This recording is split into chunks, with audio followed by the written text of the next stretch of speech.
Hello students. तो चलिए शुरू करते हैं बच्चों आज का सेशन। और चैप्टर नंबर 3 हमारा चल रहा है। क्वेश्चन नंबर 44 तक हमने लास्ट वीडियो में कर लिए थे। आज 45 से स्टार्ट करेंगे। और चल क्या रहा है, जो नए व्यूअर्स हैं हमारे, जो नए स्टूडेंट हैं, वो जो हमारे से जुड़ना चाहते हैं या जुड़ रहे हैं, उनको बता दें, जो बच्चे जेईई मेन और नीट के लिए तैयारी कर रहे हैं उनके लिए हम हर चैप्टर से बेस्ट 100 क्वेश्चन लेके आते हैं फिजिक्स के। और वो क्वेश्चन आप लोगों के लिए जस्ट सफिशिएंट होते हैं। आप नीट और जेईई लेवल पे एकदम से एडजस्ट करने लगते हैं, आपको वो क्वेश्चन होने लगेंगे। आप देखेंगे अपने अंदर चेंज कि हाँ हमारे से वो क्वेश्चन हो रहे हैं। ठीक है। और जो बच्चे 12th में हैं या 11th में हैं, वो 11th या 12th के टॉपिक को भी बढ़िया से यहाँ पे तैयार कर सकते हैं। सिर्फ यहाँ पे प्रैक्टिस दी जाती है क्वेश्चंस की। कोई थ्योरी नहीं पढ़ाता मैं आप लोगों को। यहाँ पे आप जहाँ पे भी पढ़ रहे हैं पढ़ते रहिए, कोई दिक्कत नहीं है। यहाँ पे आप आके प्रैक्टिस कीजिए, आपको पता चलेगा कि अच्छे क्वेश्चन कराए जा रहे हैं। और बढ़िया से जब आप करोगे तो मजा आएगा। चलिए करते हैं शुरू। आज का क्वेश्चन 45 अच्छा सवाल है।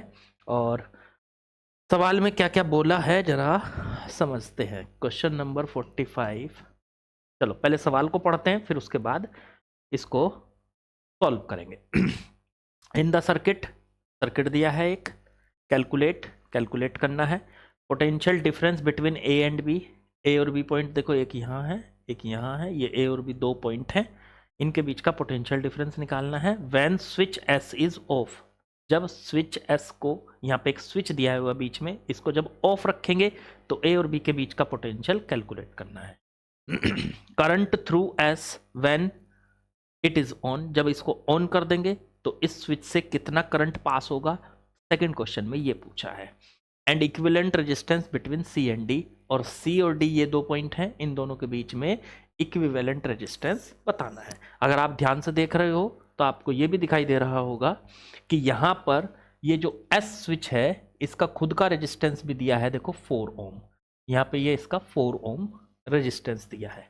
तो सवाल जो ये बनता है, ये क्वेश्चन जो बन रहा है, इसमें काफ़ी सारे रेजिस्टेंस वगैरह लगे हुए हैं और कुछ व्हीट स्टोन ब्रिज की शेप सी बन रही है। देखते हैं कैसे करना है। व्हीट स्टोन ब्रिज की शेप भले ही बन रही है, देखो व्हीट स्टोन ब्रिज की शेप तो बन रही है यहाँ पे। एक एक तो हो गया यहाँ पे, फिर एक यहाँ, फिर एक यहाँ और एक यहाँ। इस तरीके से 4 तो रेजिस्टेंस हो गए।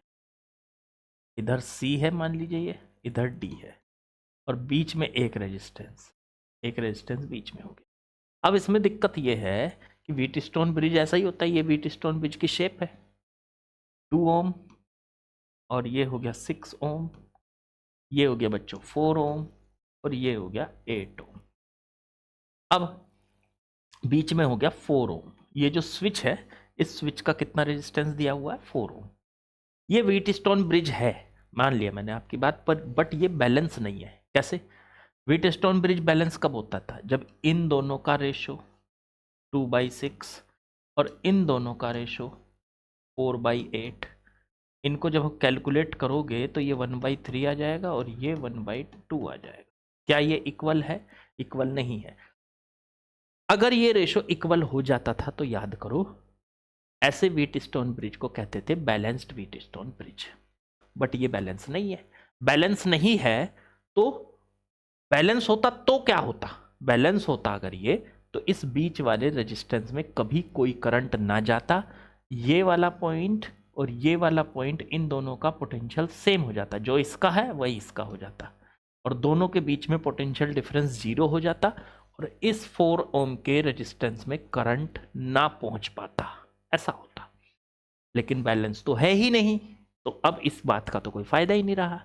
वैसे हमारे सिलेबस में बैलेंस्ड व्हीट स्टोन ब्रिज है, तो बैलेंस्ड व्हीट स्टोन ब्रिज के क्वेश्चन ज्यादा आते हैं। मैंने एक क्वेश्चन, पूरे 100 क्वेश्चन में से एक question unbalanced wheat stone bridge का रखा है, बस आपको यह दिखाने के लिए कि अगर बाई चांस 1% आपके पास अनबैलेंस्ड व्हीट स्टोन ब्रिज आ जाए तो आपको क्या करना है।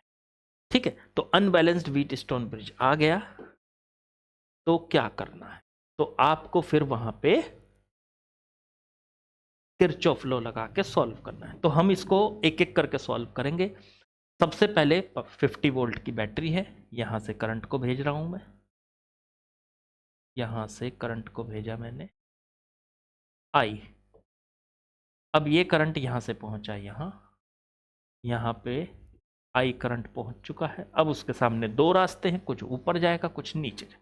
मान लो ऊपर गया I1, तो नीचे गया होगा बच्चों I माइनस I1।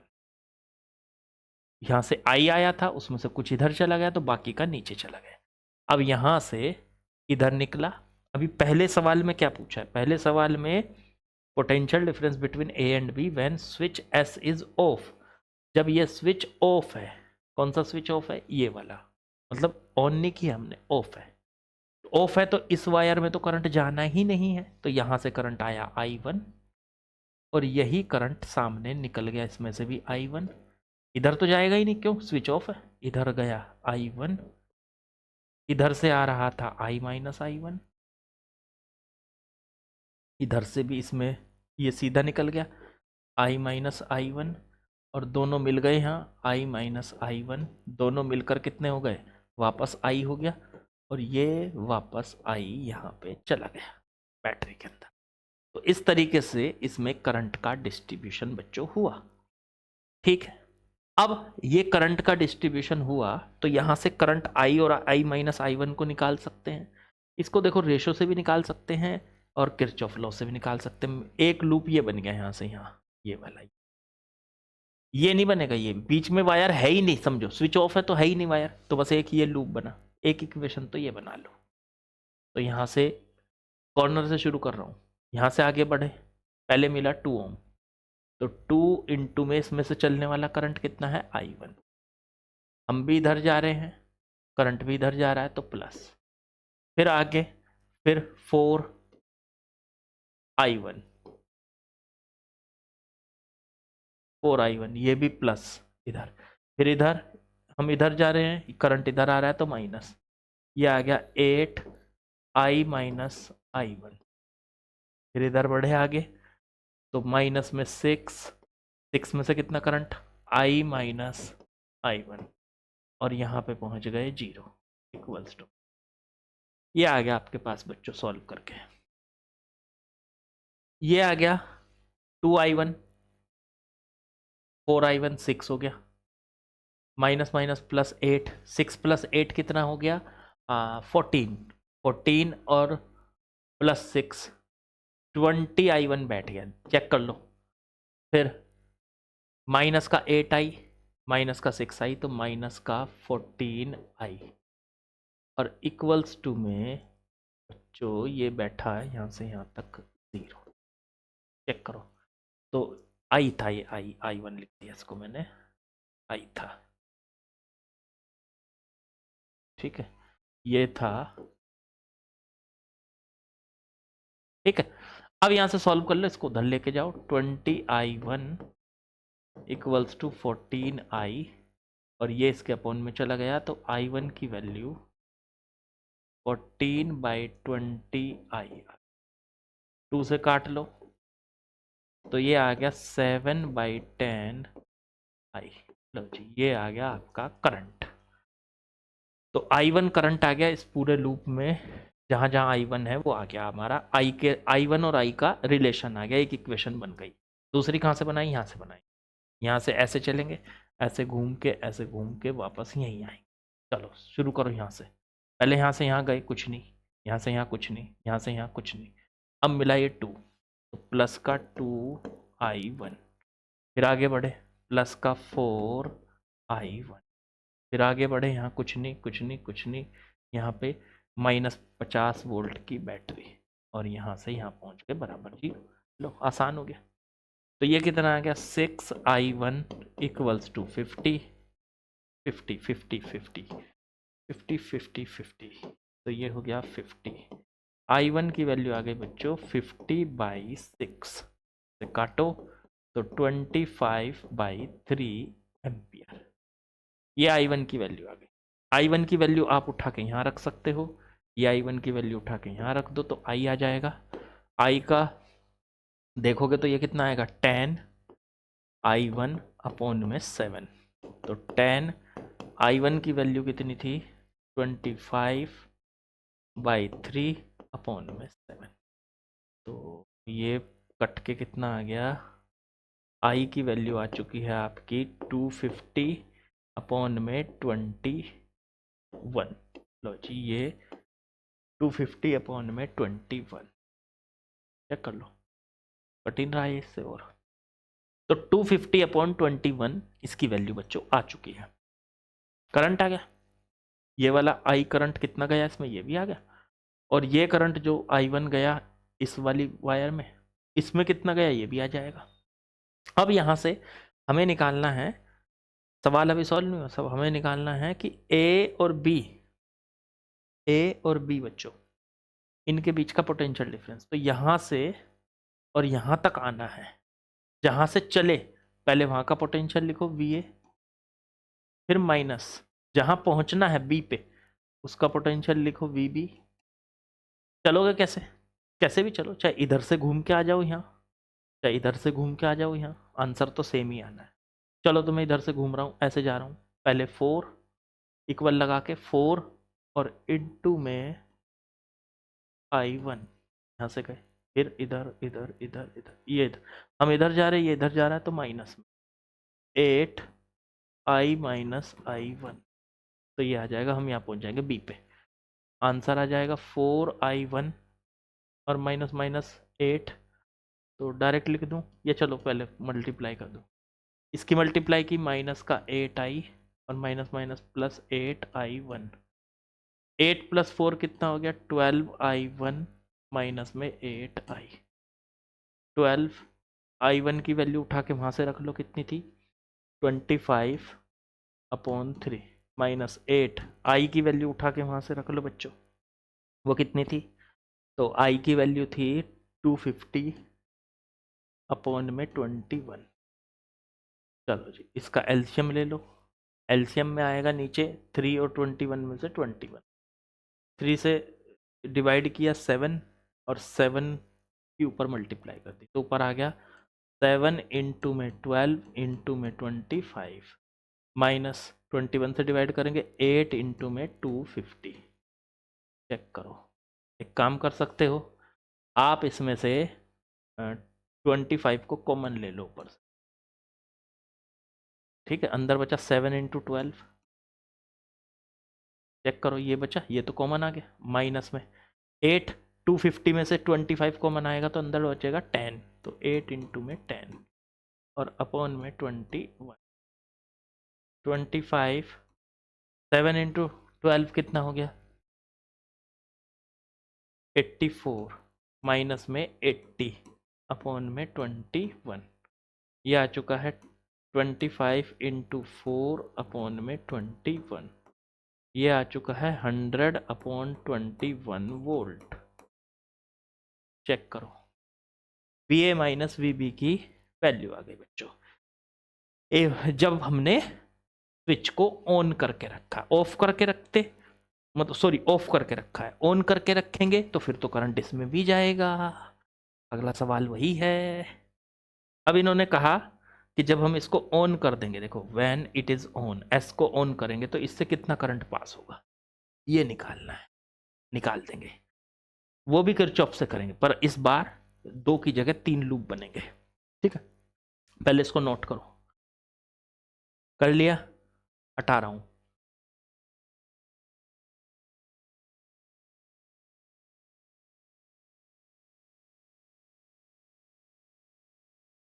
इस बार लूप को एक और बढ़ जाएगा, यहाँ लूप कैसे देखना जाता।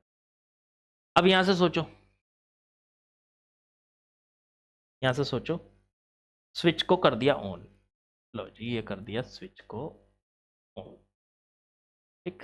अब करंट यहाँ भी जा सकता है, तो यहाँ से कैसे कैसे जाएगा, देखो करंट निकला है यहाँ से आई, वैसे ही आई ले लो जैसे मैं लेता हूँ, ये वाला आई ऐसे स्मॉल, यहाँ पे पहुँचा आई, अब कुछ इधर गया I1, बाकी का इधर गया I माइनस I1, अब ये यहाँ से पहुँचा इधर, I1 यहाँ पहुँचा, इसके सामने फिर 2 रास्ते हैं, कुछ इधर जाएगा कुछ इधर, तो इधर गया मान लो I2, तो इधर गया नीचे I1 माइनस I2, फिर ये यहाँ आके I1 माइनस I2, इधर से आ गया i माइनस आई वन, तो ये दोनों मिलकर कितने हो गए?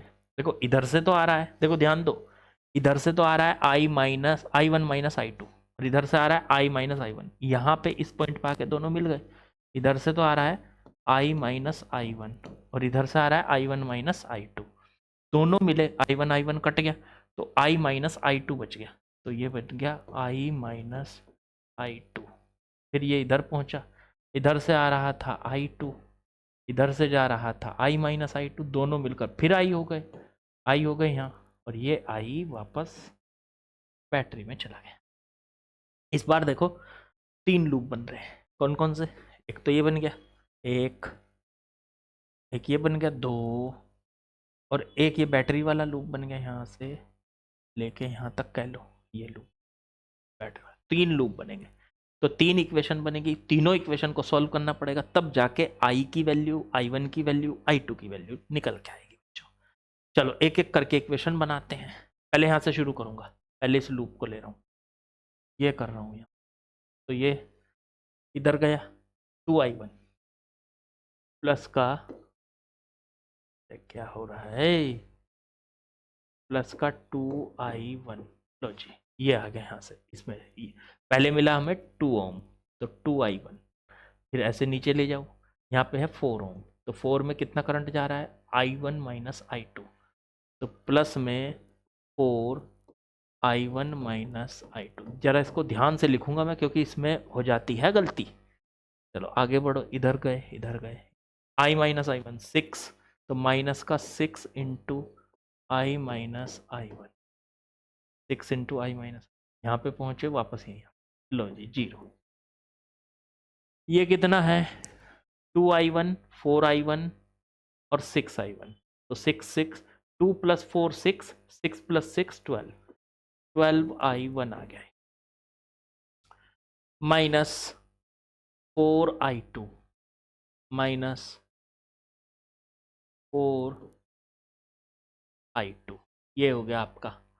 और कौन बचा, i बचा, माइनस में 6i इक्वल्स टू, चेक करो क्या पूरी इक्वेशन में 2 कॉमन आके कट रहा है, मतलब 2 से डिवाइड कर सकते हैं पूरी इक्वेशन को, तो ये बचेगा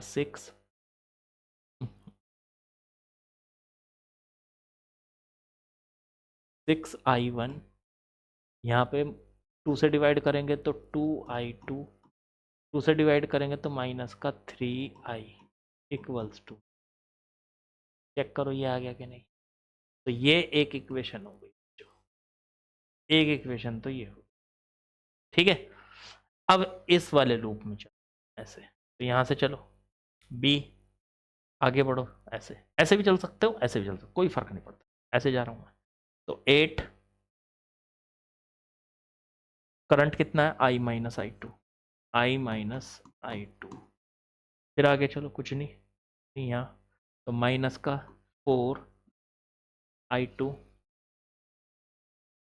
फिर यहाँ से नीचे आए, प्लस का 4 इंटू में i1 माइनस आई टू, यहाँ से वापस बी पे आ गए 0। चेक कर लो, चेक करो, ये हो गया 8, current i minus I two, फिर यहाँ से इधर आए 4, इसमें करंट i2 तो माइनस का, फिर इधर नीचे आए तो प्लस 4i1 माइनस, ठीक है। ये आ गई बच्चों आपके पास इक्वेशन, इसे भी सॉल्व कर लो थोड़ा सा, 8i आई है नहीं, और फिर माइनस का 8i2 माइनस का 4i2 12i2 हो गया, और माइनस का 4i2 16i2 हो गया, लो जी। और देखो i1 भी है, हाँ ये रहा, और कहीं i1 बस ओन 4i1 हो गया इक्वल्स टू, क्या पूरी इक्वेशन को 4 से डिवाइड किया जा सकता है, बिल्कुल। तो ये बन गया 2i, ये बन गया माइनस में 4 से डिवाइड करके 4i2, 4 से डिवाइड करके ये बन गया i1 इक्वल्स टू में 0, डेट इज इक्वेशन नंबर 2। ये फर्स्ट थी, ये बन गई इक्वेशन नंबर बच्चों 2। चेक करो, 2 लूप हो गए। अब इस कॉर्नर को पकड़ के इस लूप को चल रहा हूँ मैं, यहाँ से घूम के यहीं आऊँगा। चलो चलता हूँ यहाँ से, कुछ नहीं, यहाँ तक कुछ नहीं, कुछ नहीं। अब मिला 2i1, 2i1 वो भी प्लस का। फिर आगे बढ़े 4i2, 4i2। फिर यहाँ से आगे चले कुछ नहीं है। बैटरी -50 वोल्ट, -50 वोल्ट, माइनस में 50 वोल्ट। अगर यहाँ पे देख रहे हो आप, तो यहाँ से यहाँ आए और -50 और बस पहुँच गए हैं। ठीक है, बस 50 ही लिख लो इसको, 50 वोल्ट नहीं 50 लिख लो, और इक्वल्स टू में जी। ये बन गई इक्वेशन नंबर 3। इसे भी किससे डिवाइड कर लो, 2 से डिवाइड कर लो। तो i1 प्लस 2i2, और ये उधर ले जाओ, 50 का आधा हो जाएगा 25, 2 से डिवाइड करके। ये बन गई इक्वेशन नंबर 3। चेक करो, ये 3 इक्वेशन आपके सामने तैयार हैं। इन तीनों इक्वेशन को अब मैं सॉल्व करने जा रहा हूँ। देखो कैसे कैसे करूँगा मैं। एक इक्वेशन से, अब देखो ये तीसरी इक्वेशन किस किस के बीच है, i1 और i2, और ऊपर वाली इक्वेशन i1 i2 और i, दूसरी भी i1 i2 और i, तीनों आ रहे हैं इसमें। तो एक काम करो ना, i को गायब कर लो और उसे उठा के इस इक्वेशन में रख दो। तो मैं सेकंड इक्वेशन से या फर्स्ट इक्वेशन से i की वैल्यू निकालूंगा और उसको उठा के दूसरी में रखूंगा, यहाँ से यहाँ। तो फर्स्ट इक्वेशन देखो मेरी क्या है, 6i1। मैं फर्स्ट इक्वेशन लिखता हूँ पहले, 6i1 -2i2 -3i equals to में जी। मैं इधर लेके आ रहा हूँ 3i को, तो ये बन गया 6i2 -2, सॉरी 6i1 है, 6i1 और माइनस में 2i2, और 3i को इधर ले जा रहा हूँ, 3i इधर आके ये माइनस से प्लस हो जाएगा। इस i की वैल्यू निकालूंगा तो 3 चला जाएगा इसके अपॉन में, तो 6i1 -2i2 अपॉन में 3, ये हो गया i की वैल्यू उठा के मैं इक्वेशन फर्स्ट से निकाली, सेकंड में पुट करूंगा, इसमें पुट करूंगा। तो इसमें पुट कर दी मैंने 2i 2, देखो यहाँ i है, ये रहा यहाँ देखो ध्यान से, i की जगह ये रखूंगा, तो ये हो जाएगा 6i1 -2i2 अपॉन में 3। ये आ गया 2i माइनस का 4i2 प्लस i1, माइनस का 4i2 plus i1 equals to में 0 बच्चों। ठीक है यहाँ तक। अब इसकी मल्टीप्लाई कर दो अंदर, 6 इंटू 2 12i1 -4i2, 3 का एलसीएम ले लो इसके साथ, इसका इसके साथ, 12i2 माइनस में और प्लस में 3i1 और पूरे के अपॉन में 3 इक्वल्स टू 0। ये 0 इधर चला जाएगा, मल्टीप्लाई होके 0 में चला जाएगा, ये तो खत्म। 12i1 3i1 15i1 आ गया, ये बन गया माइनस का 4i2 माइनस का 12i2 माइनस का 16i2 इक्वल्स टू में, लो जी एक इक्वेशन ये हो गई। i1 i2 में एक इक्वेशन तैयार हो गई, और i1 i2 में थर्ड इक्वेशन ये थी आपके पास। इसको इसी के नीचे लिख लो, i1, यहाँ पे देखो i1 plus 2i2 equals to में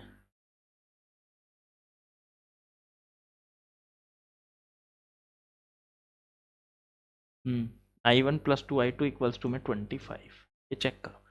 अब एक काम करो, इसे कैसे इसके इक्वल करा जाए, तो इस पूरी इक्वेशन में 8 से मल्टीप्लाई कर लो, तो क्या फ़ायदा होगा। देखो यहाँ 16 है और यहाँ 2 है, i2 का कोफिशिएंट, तो इसे भी 16 कर लो। कैसे होगा 16, तो 8 से मल्टीप्लाई कर ली पूरी इक्वेशन में, तो 8 से ये 8i1 बन गया, प्लस 2 इंटू 8 16i2, फिर 8 से 25 की मल्टीप्लाई करोगे तो 200 हो गया। और ये इक्वेशन इसी के नीचे लिख लो, 15i1 minus 16i2 equals to, कटा 15 प्लस 8 23i1 इक्वल्स टू में 200। तो i1 की वैल्यू आ गई बच्चों 200/23। ये आ गया पहला करंट जो यहां से गया था।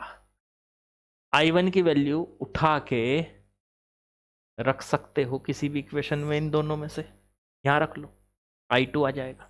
तो i2 यहां निकाल देता हूं, 2i2 यहाँ पे i1 को उधर ले जाओ, 25 माइनस i1, तो 25 माइनस i1 की रखो वैल्यू वहाँ से 200/23, इसकी मल्टीप्लाई कर लो साथ में, 23 इंटू 25 की मल्टीप्लाई हो जाएगी 23 इंटू 25 माइनस में 200/23। इसे सॉल्व कर लो, कितना बैठ रहा है 23 इंटू 25, काम करो 25 को कॉमन ले लो, अंदर बचेगा क्या है यहाँ से 23 माइनस 200 में से 25 कॉमन आ जाएगा तो 8/23। ये सॉल्व करा तो 25 इंटू 23 माइनस 8 15 बचा, और अपॉन में 23। अब कर लो 15 की मल्टीप्लाई 25 के साथ, 15 की मल्टीप्लाई 25 के साथ कर लो।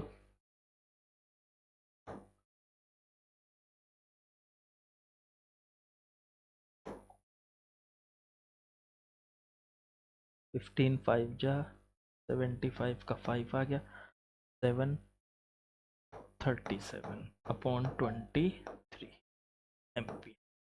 इतने एम्पियर का करंट हो गया ये 375/23। ये i2 की वैल्यू आ गई, नहीं 2i2 की, अभी तो ये अपॉन में भी जाएगा, ये 2i2 की वैल्यू आई 2i2।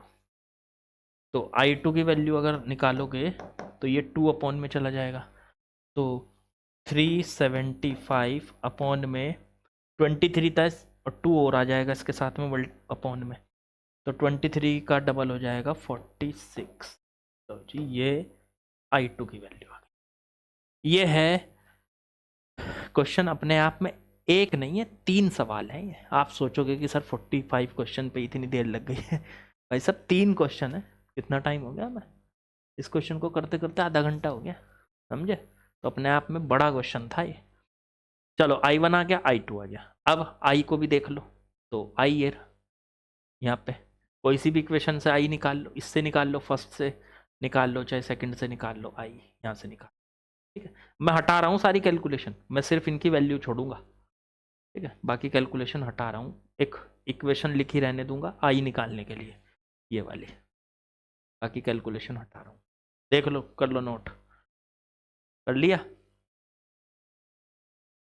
चलो हटा रहा हूँ मैं सारी कैलकुलेशन, चलो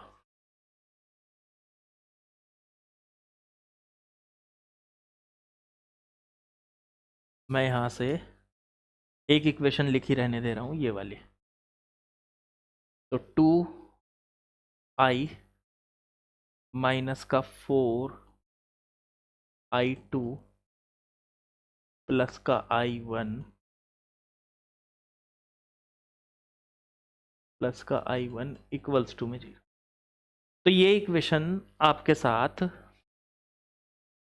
मैं भी सॉल्व करूंगा, आप तो कर ही रहे होंगे।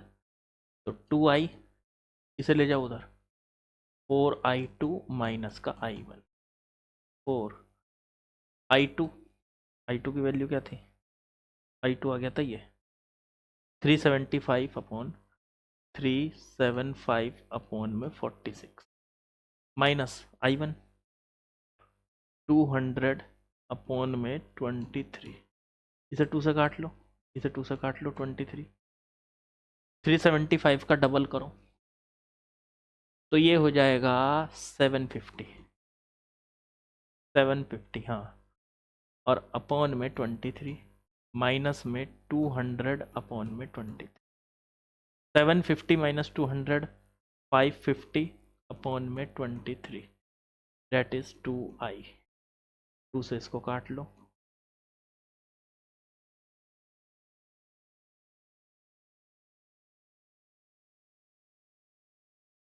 275 अपॉन 20, ये है आपका टोटल करंट 275 अपॉन में 23। ये आ गया आपके पास टोटल, तीनों चीज़ें आ चुकी हैं। टोटल करंट यहाँ से कितना चला था, फिर यहाँ कितना गया, नीचे कितना गया, फिर इस ब्रांच में कितना गया। हमसे सवाल क्या पूछा था, मैंने पूछा था करंट थ्रू एस, एस में कितना जाएगा, एस में कितना गया I1 माइनस I2, ये है एस का करंट, I1 माइनस I2, वो भी निकाल लो चलो, I1 minus I2, I1 minus I2, I1 कितना है बोलो, I1 है सर 200 अपॉन में 23, माइनस I2 कितना आया था 375 और अपॉन में 46। एक काम करो, 46 आ गया एलसीएम, ठीक है ना, 23 से डिवाइड किया 2 की मल्टीप्लाई करी 400, माइनस 46 से डिवाइड किया 375, 400 माइनस 375 हो गया 25 अपॉन में 46। ये इतने एम्पियर का करंट इसमें जा रहा है, तो इतने एम्पियर का करंट इसमें जाएगा 25 अपॉन 46, यही हमारा आंसर है। आया आया, 3 सवाल हैं ये, आप ये मत समझो, और वो भी बड़े बड़े, 3 भी सवाल हैं पर बड़े बड़े सवाल हैं, ये मान के चलो आप इसमें। आगे बढ़ो, तीसरा, equivalent resistance between C and D, C और डी के बीच में इक्विवेलेंट रेजिस्टेंस बताओ। तो देखो इक्विवेलेंट रेजिस्टेंस जो होगा, पहले ये हटा रहा हूं मैं फालतू की चीज जो हमने पहले सॉल्व कर ली, को हटा देते हैं, अब तो इन इक्वेशन की कोई जरूरत नहीं है।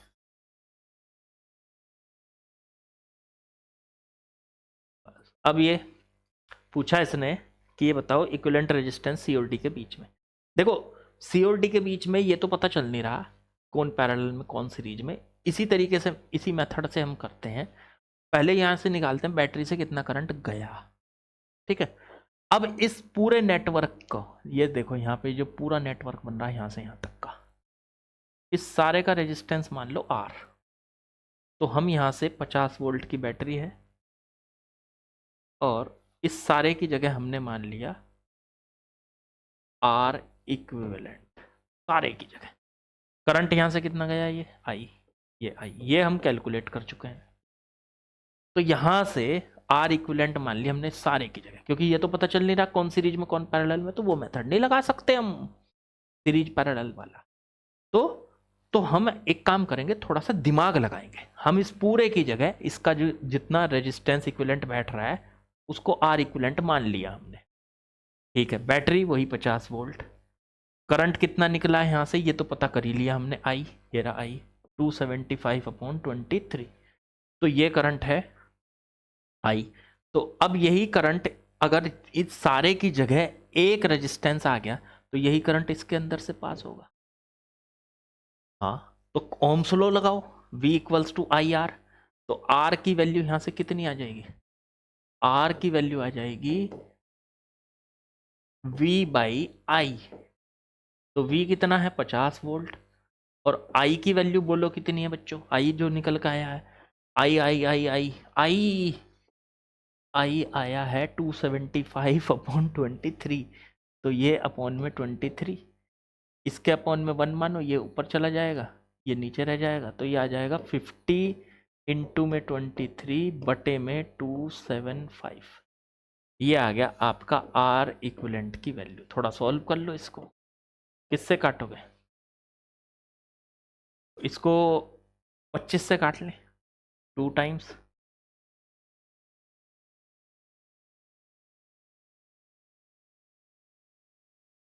हाँ कट गया, ऊपर बन गया 23 इंटू 246 अपॉन में 11 ओम, लो जी ये आ चुका है आपका 46/11 ओम आर इक्विवेलेंट की वैल्यू।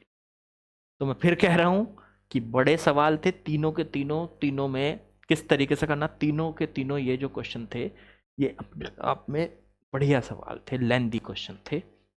मैं ये बताना चाह रहा था आपको कि ऐसे क्वेश्चन भी करके आपसे पूछा जा सकता है जिसमें वो आपको कोई सीरीज पैरेलल ना देके और अनबैलेंस्ड व्हीट स्टोन ब्रिज दे दे। मैंने एक ही सवाल रखा, ज़्यादा नहीं, क्योंकि सिलेबस में हमारे अनबैलेंस्ड अभी तक पूछा नहीं गया।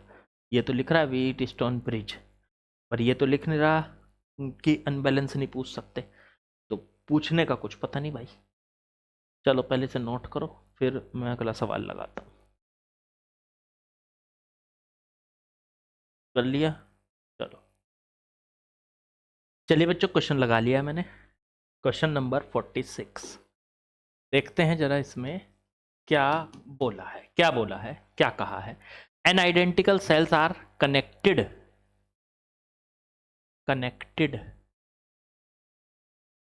इन series EMF and internal resistance of, ये सीरीज के बाद फुल स्टॉप नहीं आना था, थोड़ी सी मिस प्रिंटिंग, मतलब जो टाइपिंग एरर है उसको थोड़ा इग्नोर कीजिएगा। EMF and internal resistance of each cell is E and small R. EMF और इंटरनल रेजिस्टेंस वो दे दिया। If polarities of N cells are reverse then find equivalent EMF and equivalent internal resistance of all cells. देखो बहुत सारे cell हैं हमारे पास, एन सेल्स हैं, एन आइडेंटिकल सेल्स। लो जी, पहला सेल, दूसरा सेल, तीसरा सेल, एक के बाद एक लगे हैं सीरीज में। कितने हैं टोटल यहाँ से लेके यहाँ तक? यहाँ से लेके यहाँ तक है टोटल एन सेल्स। अच्छा, इसमें हुआ क्या है कि इसमें से स्मॉल एन सेल्स ऐसे हैं जो रिवर्स पोलैरिटी में लगे हैं। रिवर्स पोलैरिटी का मतलब ये तो सारे ऐसे लगे हैं जिनकी पॉजिटिव टर्मिनल पहले आ रहा है। इसमें से कुछ ऐसे भी हैं जिनका नेगेटिव टर्मिनल पहले आ रहा है। रिवर्स पोलैरिटी इसको कहते हैं। देखो ये ऐसे कितने हैं जो रिवर्स पोलैरिटी में लगे हैं? ऐसे हैं हमारे पास स्मॉल एन सेल्स। तो स्मॉल एन ऐसे हैं जो रिवर्स पोलैरिटी में लगे हैं और कैपिटल एन ऐसे हैं जो टोटल हैं। ठीक है, तो अब आप पहले तो ये सोचो कि इनका इक्विवेलेंट ईएमएफ और इक्विवेलेंट इंटरनल रेजिस्टेंस होगा कितना। ये पूछा है कि इक्विवेलेंट ईएमएफ और इक्विवेलेंट इंटरनल रेजिस्टेंस बताओ। बहुत आसान है। एक बात बताओ, ये सेल, इसका ईएमएफ ई, इसका भी ई, इसका भी ई, सबका ई है, सारे सेल आइडेंटिकल है। सबका इंटरनल रेजिस्टेंस भी small R small R small R small R, सारे हैं। इक्विवेलेंट ईएमएफ सीरीज में, इक्विवेलेंट ईएमएफ का फॉर्मूला क्या होता है? सबके ईएमएफ को ऐड कर दो। पहले वाले का प्लस ई, क्यों? इसका प्लस टर्मिनल पहले आ रहा। दूसरे सेल का प्लस ई, तीसरे सेल का प्लस ई। ऐसे करते करते ये कितने हैं? चलो अभी बताएंगे। अब ऐसे ही एंड सो ऑन करते करते इस वाले का बताओ, लास्ट वाले का। अब ये माइनस में आएगा ई, तो ये जो कुछ सेल अब ये बाद वाले बचे, कितने सेल हैं? Small N cells. तो पहले वाले का इसमें माइनस ई, इस वाले का, अगले वाले का माइनस ई, उससे अगले वाले का माइनस ई। ये वाले कितने हैं? तो ये वाले तो हैं सर स्मॉल एन सेल्स, ये तो हैं स्मॉल एन सेल्स। और ये टोटल यहाँ से यहाँ तक के, यहाँ से यहाँ तक के पूरे कितने हैं? Capital N cells. अच्छा, कैपिटल एन में से स्मॉल एन गए तो कितने बचे? ये पॉजिटिव पोलैरिटी वाले कितने बचे? अरे खुद सोचो भाई, टोटल तो यहाँ से यहाँ तक कैपिटल एन है, उसमें से स्मॉल एन वो हैं जो नेगेटिव पोलैरिटी के हैं, उनको हटा दो तो ये कितने बचे? कैपिटल एन में से स्मॉल एन गया तो ये बचे capital N minus small N. ठीक, अब यहां से ई इक्विवेलेंट की वैल्यू निकालो, बस यही सोचना था, बस हो गया काम। अब एक सेल का ईएमएफ ई, तो ऐसे ऐसे कितने हैं? एन माइनस इस capital N minus small N, तो एक सेल का ई, तो एन माइनस एन सेल का कितना होगा, एन माइनस एन इनटू में ई। ऐसे इसका माइनस कॉमन ले लो, एक सेल का तो ई, और ऐसे ऐसे कितने हैं एन, तो एन सेल का कितना हो जाएगा, एन इनटू में ई। तो ये आ गया हमारे पास, ई कॉमन ले सकते हो आप, capital N minus small N, minus small N, और पूरे में से ई ले लिया बाहर, तो capital N minus two small N into में E, that is E equivalent. E equivalent की वैल्यू आ, मतलब यहां पे ये पता चल गया हमें कि बैटरी का टोटल ईएमएफ कितना हो।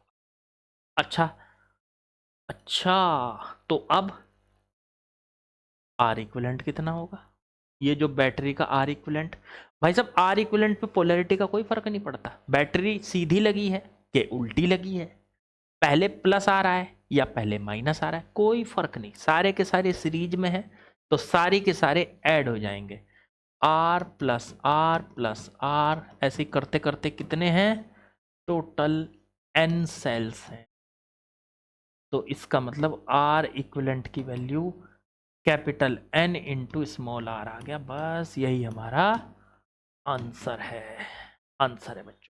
तो पोलैरिटी का फर्क इस पे नहीं पड़ता, रेजिस्टेंस, पोलैरिटी का फर्क पड़ता है इक्विवेलेंट ईएमएफ पे। इक्विवेलेंट ईएमएफ निकालने के लिए आपको देखना पड़ेगा कि कौन सी बैटरी का पॉजिटिव टर्मिनल पहले आ रहा है, कौन सी बैटरी का नेगेटिव टर्मिनल पहले आ रहा है, उसके हिसाब से आंसर करोगे। ठीक है, आंसर आ गया। चलो जी बच्चों, आगे बढ़ते हैं, अगला सवाल करते हैं। चलिए बच्चों, क्वेश्चन करते हैं आज का लास्ट 47।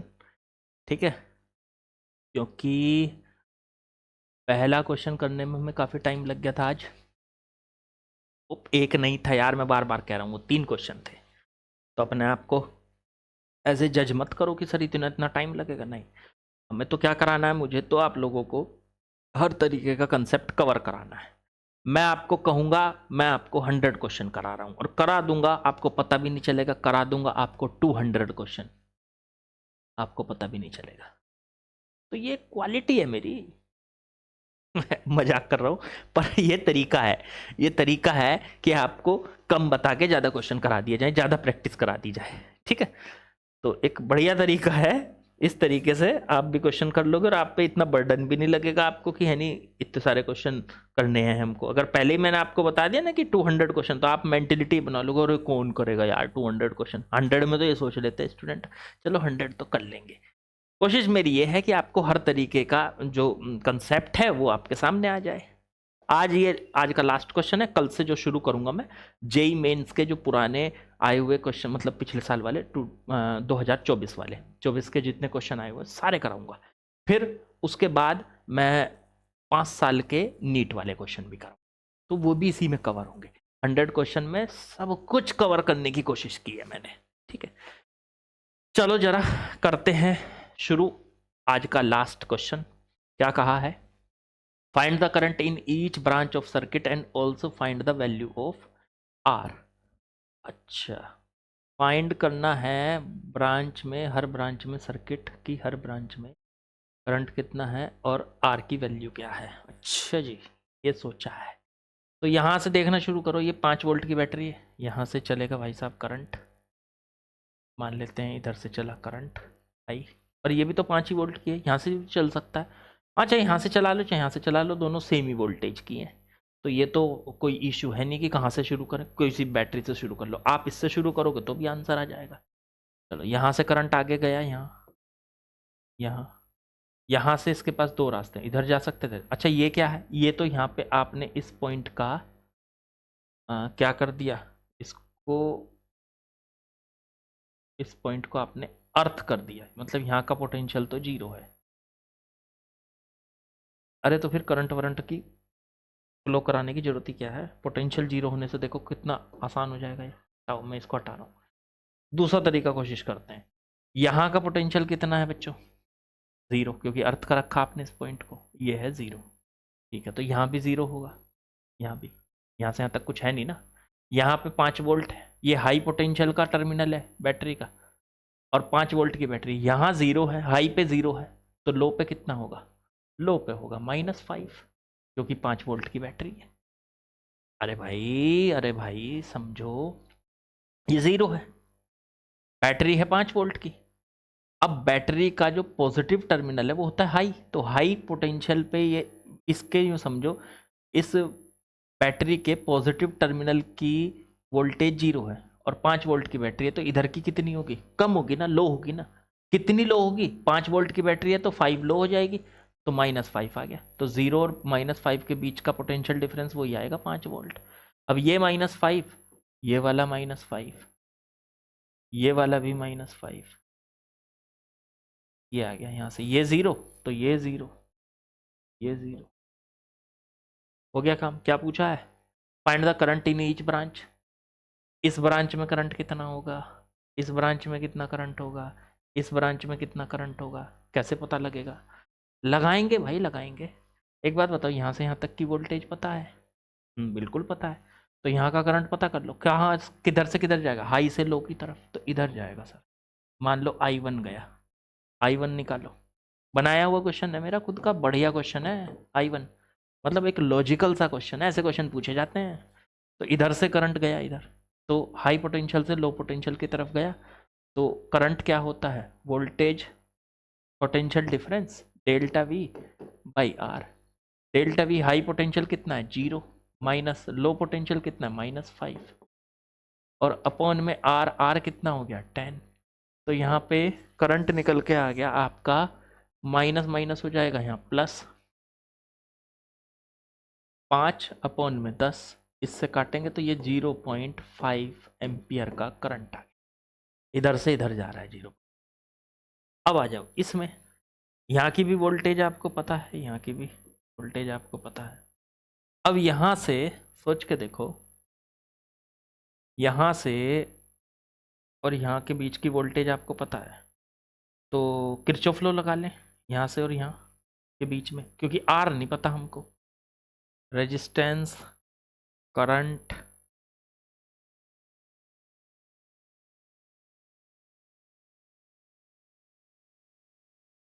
तो बच्चों यहाँ से करंट मान लेते हैं, ये हाई पोटेंशियल है, ये लो है, तो इधर भी करंट मान लेते हैं I2, ठीक है। और लगाते हैं यहाँ से किरचॉफ, यहाँ से चले, पहले यहाँ का पोटेंशियल 0, माइनस जहाँ पहुँचना है वहाँ का पोटेंशियल -5, फिर इक्वल, अब इधर से जा रहे हैं तो पहले बैटरी की वोल्टेज +5, और फिर इसमें R रेजिस्टेंस मिला, इसका वोल्टेज तो प्लस का I2R, ये आ गया माइनस माइनस +5, ये भी 5, प्लस I2 इंटू में R। अब यहाँ से 5 से 5 कट गया, I2 इंटू R की वैल्यू आ गई 0। अब R तो यहाँ पे 0 नहीं है, ऐसा मैंने दिया था। अच्छा यहाँ पे दे नहीं रखा इन्होंने, साइड में लिख लेना, R 0 नहीं है ऐसा मैंने दिया था। तो R 0 नहीं हो सकता, तो फिर तो I2 की वैल्यू 0 है बच्चों, यहाँ से R तो 0 हो नहीं सकता, तो R 0 के नीचे चला गया, तो I2 की वैल्यू 0 आ गई, मतलब इस ब्रांच में करंट ही नहीं जाएगा। अच्छा तो फिर R की वैल्यू कैसे निकालें? तो देखो R की वैल्यू अगर निकालोगे आप, तो R की वैल्यू I2 इंटू में R इक्वल्स टू 0। अगर आप यहाँ से R की वैल्यू के बारे में सोचेंगे तो R की वैल्यू तो कुछ भी रख लो, चाहे आप यहाँ से I2 0 होने पर दोनों तरफ 0 ही आएगा भाई, ऐसे समझो ना, I2 इंटू R की वैल्यू 0 आ रही है, I2 हमारा 0 आ चुका है, तो 0 इंटू में R की वैल्यू 0। अब R क्या रख सकते हो, इससे R क्या मिलेगा आपको? तो R की तो एनी वैल्यू कुछ भी रख लो, बस R 0 हो नहीं सकता, ये तो आपने ही कह दिया, तो एनी वैल्यू रख लो, कुछ भी R की वैल्यू रख लो, सब कुछ पॉसिबल है यहाँ पे। R की जो भी रखोगे, पर इस ब्रांच में करंट नहीं जाएगा। और R की वैल्यू पूछी थी इसने कि फाइंड R की वैल्यू, तो यहाँ से आंसर क्या दोगे? एनी वैल्यू, कुछ भी वैल्यू लो, R की सारी वैल्यू पॉसिबल है, एनी वैल्यू, तो कुछ भी वैल्यू लो, R की हर एक वैल्यू बच्चों पॉसिबल है। मेरे ख्याल से आप लोगों को समझ में आ गया, बढ़िया सवाल है, अच्छा सवाल। तो I2 0 हो चुका है, R 0 नहीं हो सकता, तो R की वैल्यू कुछ भी हो सकती है, ये तो पूरी ब्रांच में करंट 0 ही जाएगा, ठीक है। अब यहाँ से सोचो, इधर करंट गया 0, इधर करंट गया I1, ये I1 यहाँ से घूम के आ रहा होगा ना, तो यहाँ से I1 ही तो चला होगा, I1 चला होगा, यहाँ से I1 चला और इधर घूम के चला, क्योंकि आगे तो गया ही नहीं, I2 तो 0 आया है, तो इस ब्रांच में तो गया ही नहीं है, तो सिर्फ इस ब्रांच में चल रहा है I1 करंट। तो 5 वोल्ट की बैटरी से करंट कितना निकल रहा है I1, इसमें से भी करंट कितना जा रहा है I1, और इसमें से I2 की वैल्यू 0, तो हर ब्रांच में करंट की वैल्यू पता चल गई आपकी। So simple. तो बढ़िया सवाल था, लॉजिकल क्वेश्चन था, इस तरीके के क्वेश्चन आपसे पूछ लिए जाते हैं बच्चों। तो अब लेते हैं आपसे आज के लिए अलविदा, कल मिलते हैं नए क्वेश्चंस के साथ। अच्छा, जो कल क्वेश्चन शुरू होंगे आपके वो सारे जेईई मेन वाले 2024 वाले क्वेश्चन शुरू करूंगा, आपको आइडिया लगेगा कैसे क्वेश्चन। देखो सीधी सी बात बताएं आपको, एनटीए की मेंटेलिटी क्या है, उन क्वेश्चन से आपको आइडिया लगेगा, क्योंकि चाहे आप नीट का पेपर हो चाहे जेईई मेंस का पेपर हो, दोनों एनटीए बना रहा है, तो दोनों का मेंटेलिटी सेम रहती है, मतलब दोनों पेपर्स में मेंटेलिटी सेम रहती है, एक जैसे, बस क्वेश्चन के लेवल का थोड़ा बहुत फर्क हो सकता है, उसमें थोड़ा आसान हो सकते हैं, उसमें थोड़ा सा मुश्किल हो सकते हैं, लेकिन मैं ये मानता हूँ बहुत ज़्यादा फर्क नहीं होता, एक जैसे से ही होते हैं लगभग, ठीक है, बहुत ज़्यादा फर्क नहीं होता है, फर्क होता है पर इतना ज़्यादा नहीं होता है। तो उससे ना पुराने आए हुए क्वेश्चन से करके आपको थोड़ा मेंटेलिटी का क्लियरेंस मिलेगा कि कैसा एनटीए पेपर देता है या देना चाहता है, आगे भी कैसा देगा, ठीक है। पिछले साल वाले बच्चों को भी मैंने ये कहा था, उनको बहुत हेल्प मिली थी इस बात से, और आपको भी यही कह रहा हूँ कि बढ़िया क्वेश्चन करो। नीट के आए हुए क्वेश्चंस देखो, एक साल में एक होता है, जेईई मेंस का एक चैप्टर का मतलब, एक चैप्टर का एक क्वेश्चन, 2 क्वेश्चन मिल गए नीट में बस, लेकिन जेईई मेंस में इतने सारे पेपर होने लगे एक साल में कि एक एक चैप्टर से 20-20 30-30 क्वेश्चन मिल जाते हैं, तो इससे लगभग 40 क्वेश्चन है जो जेईई मेंस के हैं, इस चैप्टर के सारे कराऊंगा, आपको पूरा आइडिया लग जाएगा, आपको फुल आइडिया कि कैसे क्वेश्चन मेंस में दिए जाते हैं, कैसे क्वेश्चन नीट में दिए जाएंगे, इसी टाइप के कैसे नीट में दिए उस नीट के भी पुराने 5 साल के क्वेश्चन करेंगे। तो कल मिलते हैं, लाइक शेयर सब्सक्राइब कीजिए और लगातार प्रैक्टिस करते रहिए और सिलेक्शन 100% मिलेगा, ये गारंटी है। चलिए कल मिलते हैं बच्चों।